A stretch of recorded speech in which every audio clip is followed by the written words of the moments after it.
Værsgo. Hej børn, og velkommen til Børges biologiteam for Dummies. I dag har vi Louise med i studiet, som har et spørgsmål til teamen. Hej Børge. Hej Louise. Jamen, jeg har et spørgsmål til dig. Jeg er en af de personer, der rigtig godt kan lide cola. Og mine forældre, de bliver ved med at sige til mig, at jeg ikke må få for meget af det. Ja. Så egentlig så vil jeg bare høre dig om, hvad der egentlig sker med colaen, når det kommer ned igennem kroppen på mig. Jamen, det er et godt spørgsmål, Louise. Og jeg er sikker på, at hun ikke er den eneste, der har tænkt på det før. Fordi der er mange af os, der har drukket cola til. Hvad sker der egentlig med det, og hvorfor siger forældrene nej til det? Det vil jeg nu vise jer i en lille film. Førend at vi går i gang med at snakke om, hvordan man fordøjer kulhydrater og hvad det gør ved kroppen, er det en god idé at starte med at finde ud af, hvad kulhydrater egentlig er. Kulhydrater er bygget op af carbonatomer, hydrogenatomer og oxygenatomer i en carbonring. Hvis der kun er én carbonring, kalder vi det et monosaccharid, da mono betyder én. Er der to, der er blevet sat sammen, så kalder vi det et disaccharid, og det er for eksempel maltose, som er lidt sværere at nedbryde. Er der mange af dem, så kalder vi det polysaccarider, og der er derfor mange glukoseenheder, som vi kalder monosacchariden, der er sat sammen i en lang kæde. Det er det sværeste at nedbryde. Her har vi Mads og Daniel, og Mads kan godt lide cola, så han drikker af den. Hvad han ikke ved er, at fordøjelsen af kulhydraterne i det allerede starter i det, at kulhydraterne rammer munden. Nedbrydningen af kulhydraterne sker både mekanisk og biokemisk. Den mekaniske del sker hovedsageligt i munden, hvor vi tykker maden. Her er det dog en cola, så det er kun spyt, der angriber det med enzymer. Enzymet givet ved det halseklæde, der kommer ind der.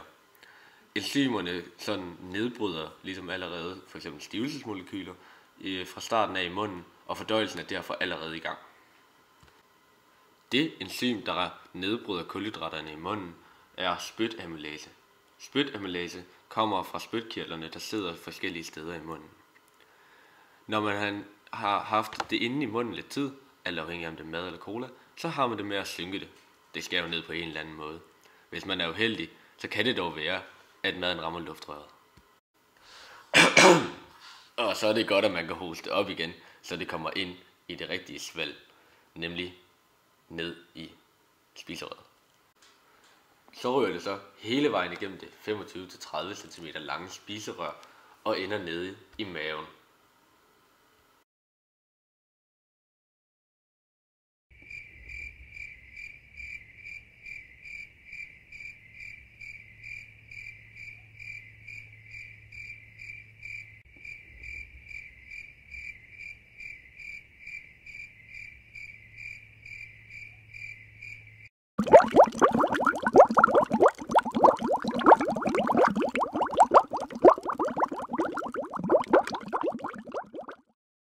Når maden så rammer maven, så opblandes og opbevares den. Den kan opbevares i helt op til 4 timer nede i maven.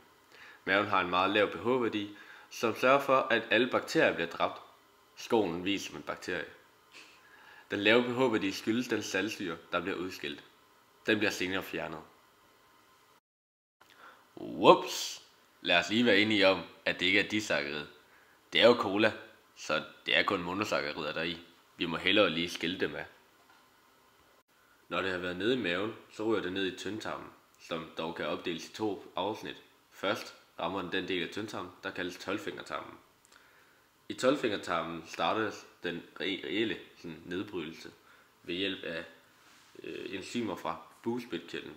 Det er blandt andet amylase og maltase og laktase, der bliver udskilt her. Og det er smart, fordi hvis man så har et disaccharid, så kan det skille det af. Og når det så bliver skilt, så bliver det lettere optageligt som et monosaccharid. I tyndtarmen sidder der så på tarmvæggen noget, der hedder villier, der også har mikrovillier.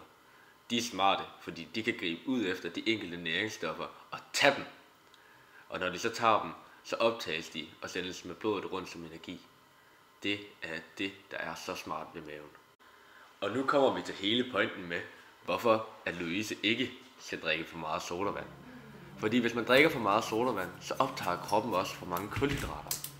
Og når kroppen optager for mange kulhydrater i forhold til, hvor meget energi vi skal bruge, jamen så, hvad gør man så af det overskydende energi? Det kan jo ikke bare forsvinde. Det der sker, det er, at det oplagres i det, som vi kan kalde skabe. Og hver eneste kulhydrat bliver opladet i hver sit skab. Hvis der så lige pludselig ikke er nok skab, jamen så bliver der lavet nye skab, og nye skab, og nye skab. Det vil sige, at man tager på.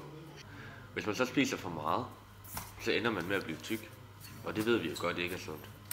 Så børn, lad være med at drikke for meget cola. Tak, Børge. Jeg blev meget klogere på cola og kulhydrater og vejen igennem fordøjelsessystemet. Men jeg tror alligevel, jeg får lidt svært ved at droppe den cola der. Det forstår jeg godt. Det smager jo også godt. Men husk, ikke for meget. Så bliver man tyk. Ja, og det var så alt, vi havde for denne gang i Børges biologiteam for dummies. Se med næste fredag, når vi gennemgår, hvorfor man ikke skal ryge. Er det godt?